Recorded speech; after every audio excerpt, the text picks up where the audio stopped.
Tagilid daw kami bro. Tagilid kami.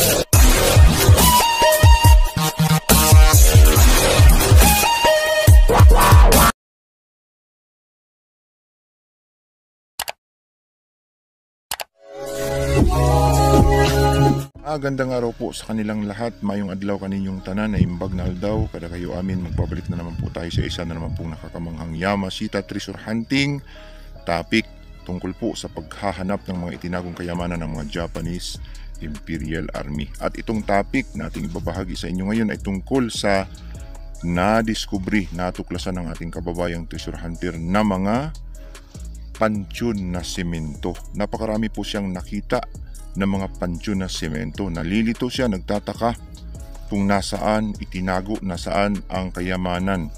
Posible kasing isa sa mga pansyon na ito ay naglalaman ng ginto ng mga Japanese Imperial Army. Yan po ang ating babahagi sa inyo ngayon. Pero bago yan, tayo po muna ay magpapasalamat sa lahat po ng mga sumusubaybay sa aking channel. At kung bago ka pa lang po sa aking channel, huwag niyo pong kalimutang pindutin po ang subscribe button sa ibaba at ang notification bell para updated po kayo sa mga susunod kong i-download. Kamusta po kayo mga ka-treasure hunter? Balikan po natin ang topic natin pong ibabahagi sa inyo ngayon, ang nakakamanghang video na ipinadala po sa atin. Itong natuklasan ng ating kababayang treasure hunter na mga pansyon na mga simento or bato, no? Napakaganda ang pagkagawa. Makikita natin talagang ito ay hindi natural sapagkat may mga disenyo na parang pansyon kabaong ang estilo, na ang ibig sabihin ay may sikretong itinagong kayamanan ang mga Japanese Imperial Army kapag nakakita kayo or tayo ng mga ganitong klase. Sa atin pong mapapansin, ito pong kanyang mga natuklasan ay mga legit na sign ng gold bars na nakalagay sa kahon sapagkat rectangular, parihaba at mukhang box ang estilo na nagsasabing nakalagay sa kahon, nakalagay sa mga box ang gold bars ng Yamashita Treasure. So ibig sabihin, itong mga ganito ay mga palatandaan, mga sign na may itinago sa area na ginto na nakalagay sa box. Ginto, gold bars o bagay na kayamanan na inilagay sa mga kahon.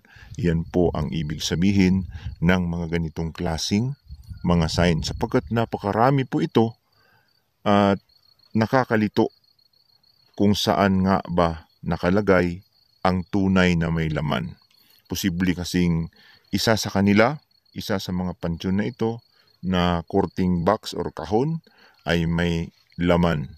Yan ay napakahirap ding hanapin sapagkat napakarami nila at pari-parihas ang itsura na kapag nabasag mo yung isa, pag walang laman ay nawawalan tayo ng pag-asa. Walang makakasabi, walang sino man ang nakakaalam maliban sa mga Japanese Imperial Army na humahawak ng mapa. Yung mga anak nila, mga apo na nagsibalikan dito na may hawak na mga mapa na nakakaalam sa sikreto ng mga ganitong klaseng sign markers ay yun lamang ang posibleng makapagsabi. Subalit mayroon na tayong na-research, nalalaman, nakita na natin ang mga ganitong klase sa mga Japanese code na pwede nating mapagbabasihan o mapagkukuhanan ng idea kung ano nga ba itong kanilang natuklasang mga sign markers na courting, pansyon o kahon. Parang mga kabaong, no? Pag tiningnan mo parang yung mga box na ginagawa na libingan sa Kristiyano. Yan ay makikita natin sa mga libingan ng Kristiyano.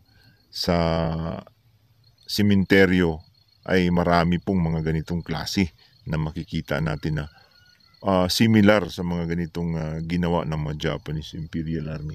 So malilito tayo kung alin dito, alin dyan ang may laman. So isi-share natin sa inyo, sa ating kababayan treasure hunter na nakatuklas nito ang isa sa sekreto ng mga ganitong klaseng sign, markers ng Yamashita Treasure na posibleng may laman. No? May laman. Isa sa kanila, may laman. Kapag nakakita tayo ng kahon na ganyan, na may letrang parang numero 1 na parang guhit lang, no? Guhit sa gitna, parang number 1, yan ay nagsasabing nasa loob ng box ang Yamashita Treasure.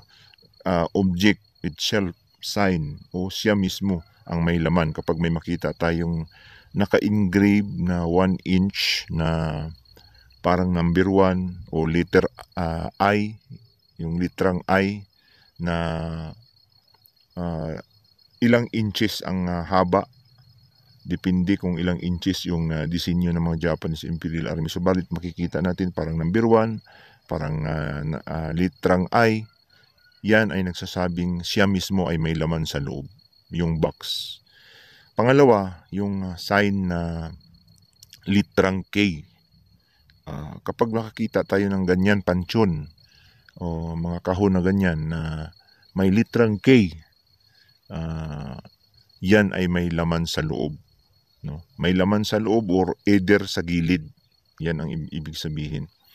Either sa gilid or sa loob ng pansyon, pag literang K ay naroon ang kayamanan sa pansyon na makikita natin. Na semento yan. Pwede ring bato kasi ang bato at semento halos parehas lang yan.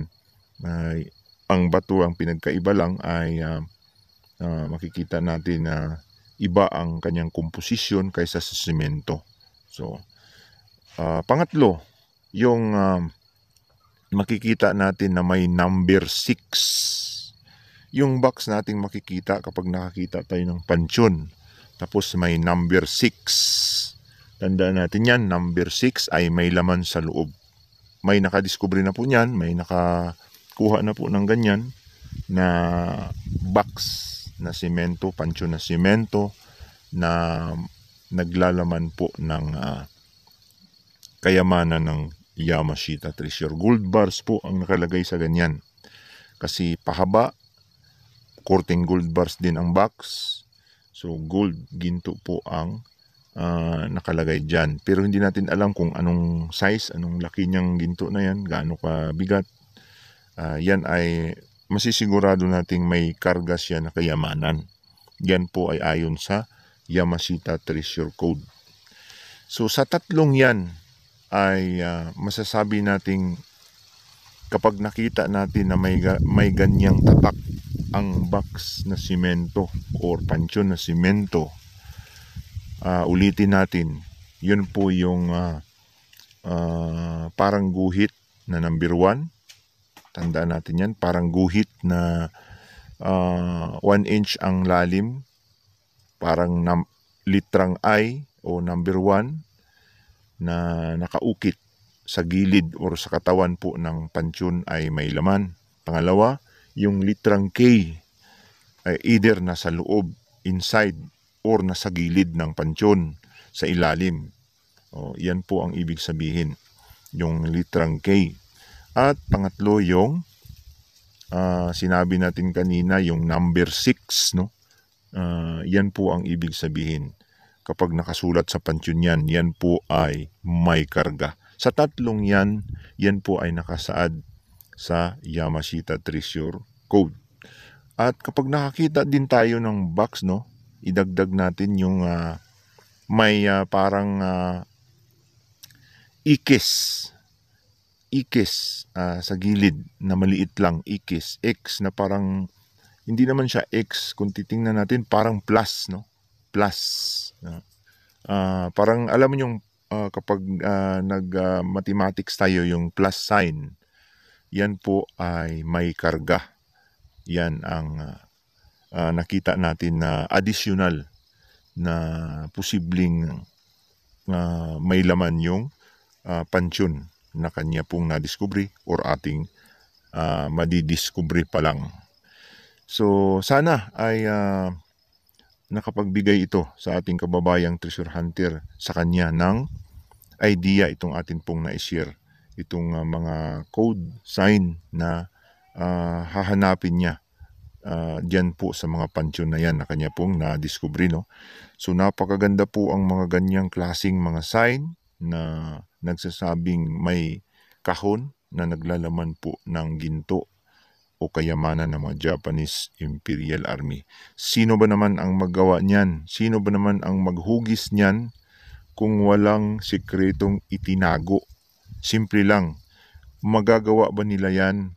Malilikha ba nila yan ng ganyan kung wala silang itinagong sikreto sa area na yan? Ibig sabihin, kapag may ginawa silang ganyan na kababalaghan o palaisipan, yan po ay may sikreto. Walang iba kundi ang kanilang mga daladalang kayamanang itinago dito po sa kabundukan ng Pilipinas. So malinaw na yung kanyang nadiskubre, yung kanilang nadiskubre ay isa po sa Yamashita Treasure Site dito po sa kabundukan ng Pilipinas. Sana po ay malinaw po ang atin pong pagbabahagi sa inyo sa kanya ng mga kahulugan ng sementong pansyon na ito. At sa lahat po ng mga marurunong, magagaling, pwede po kayong mag-comments, magdagdag po ng inyong mga analysis. Sa lahat po ng nais magpadala po ng inyong mga video, ipadala lamang po ito sa atin pong messenger, no, Yusop Yamato po. At sisikapin natin pong babasahin at i-decode ang inyong pong mga video na naipadala sa atin. Sa lahat na hindi natin nakita, tayo po ay nahingi sa inyo po ng paumanhin. Hanggang dito na lamang po. Maraming salamat po sa patuloy na pagsuporta. Ito po ang inyong ka-treasure hunter, Yusop Yamato.